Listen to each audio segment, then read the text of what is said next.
There's only one word in many Vanderbilt students' minds every Wednesday night: Lost. The hit ABC drama, now in its third season, entertains, mystifies, and perhaps most of all, leaves viewers scratching their heads every week. No doubt, the 15 students enrolled in the freshman year seminar Lessons from Lost in the Communication Studies Department are the envy of many Lost fans all over campus. Recently, I had a chance to sit down with the class's instructor, Professor Sloop, and discuss the class.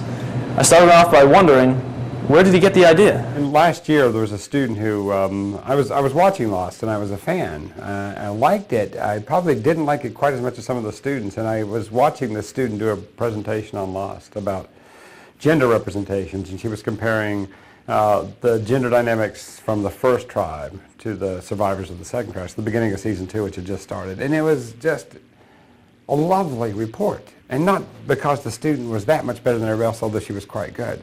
It's because she was so enthusiastic about what she was saying. And in class, that very day, I raised my hand, I asked the class, I said, raise your hands and tell me how many of you would take a first-year seminar if you could, using Lost as the only example. And everyone thought it was a great idea, even the people who didn't watch the show, because they could tell it was exciting. So that day, and then I went back to my office and wrote a proposal that very day. What has been the reaction from some of the other faculty in the department when I know you have a lot of pull with what kind of courses are offered. What's been the reaction of the other members of the department? You always get chiding whenever you're doing something that seems pop culture-ish and gimmicky, of course, from everybody, right? No matter how rigorous the course is. If I get any serious criticism, it actually comes from outside of the department rather than in, because communication studies has traditionally looked at both political discourse and the discourse of everyday life. And that has to. I asked Professor Sloop what a typical day in the classroom entails. Well, so each week, as I was saying, we meet twice a week. The students are asked to do 1 or 2 essay-length readings for each class period, like you would in any typical class that's in the humanities. What we do is we start out class by discussing those readings. It's supposed to be a seminar, and seminar is pretty difficult to do with first-year students because some of them are still trying to find their way talking their first semester. So I do a little bit of lecturing at the beginning, but we talk about the articles, whatever the articles are about. They might be about the production of a show, they might be about camera work, or they might be about sound and how sound operates, or it might be about representations of race, representations of religion. And we talk about it, and then we have, the students have already watched, or supposed to have watched, 4 episodes for that week. And so even this is most of them their 4th or 5th time through the series.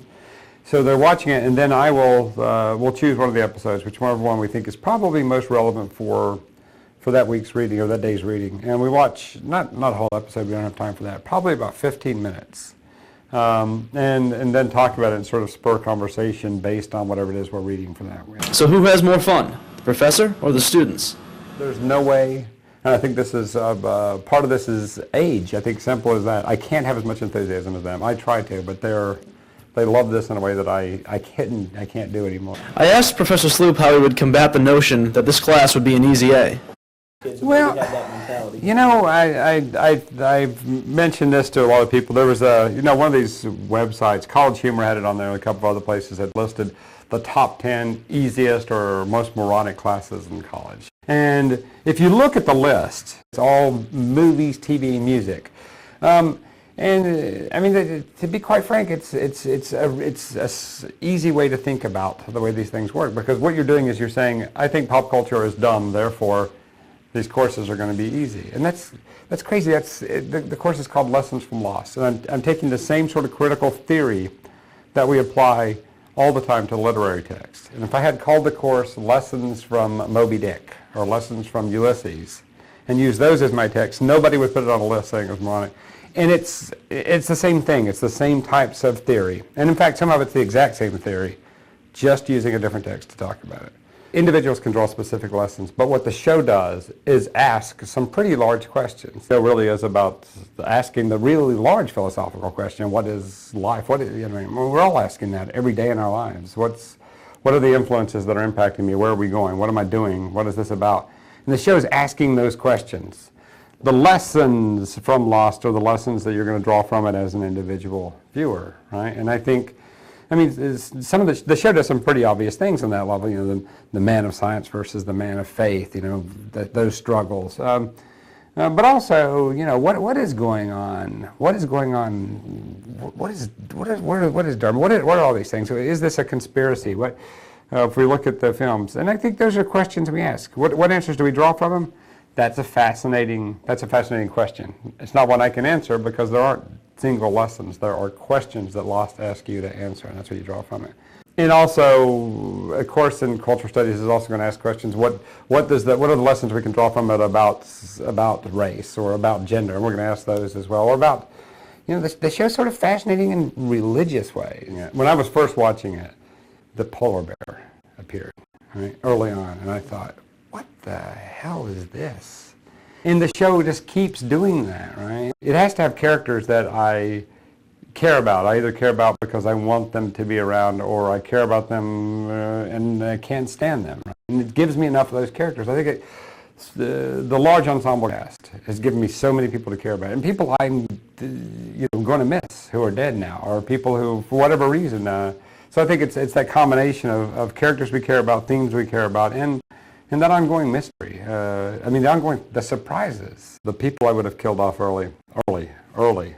Were Boone and Shannon, quite frankly, and so I'm pretty happy right now. They sort of annoyed me. And here's one thing I will say I don't quite get about the show. I've always thought from the very beginning that Jack was a really bad leader. He's temperamental. The medical doctor part I get, but outside of that, he annoys me in a way that I'm sort of surprised that he continued to get the attention he just gets on the show. I think Lost fans are doing more than simply watching a show and turning it off and eating popcorn and whatever. I think the typical Lost fan is enjoying not just a mystery, but like I said, they're enjoying thinking about large questions about their lives as well as intricate mysteries, right?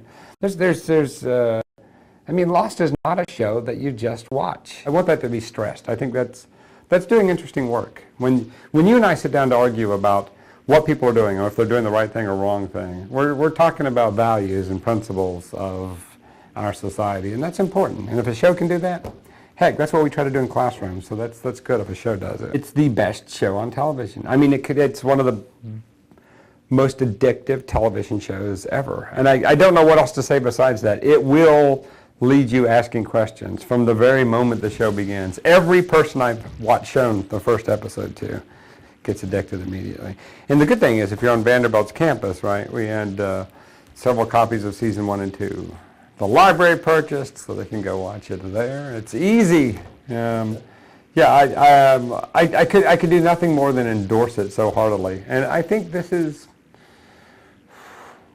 The other thing I would say is this: if you enjoy watching group television and having fun talking about shows with other people, if you want to be part of the conversation, you got to start watching the show. That's the fun. This is a fun moment culturally to be watching this television show. It won't be as fun to do 5 years from now, even though it'll be available. To be part of this moment is interesting. On the first day, Professor Sloop made it clear, it was like, this is not a class about Lost. This is a class about communication studies that we use Lost. So in the first day, he made it clear this is going to be harder than we all thought. We had to post daily, or not daily, weekly, about the show, as well as write papers and read essays. So it's harder than we all thought, I think, but it's fun. I've been following the show for a long time, and I thought that the concepts of the show and the ideas it presents, the mysteries that it involves, all of that were just such interesting topics that I thought it was a genius idea to have a class based around it, and I knew that with something that I was so interested in, I would be able to participate in ways that I can't participate in other classes. It's clear that Professor Sloop's students relish the opportunity to study such contemporary subject matter. Now, if you might have missed out on your chance to take the class, don't worry. Seasons 1 and 2 are out on DVD, and Season 3 of Lost is airing now, Wednesdays at 8 Central on ABC. I'm Rory McGuire for VTV News.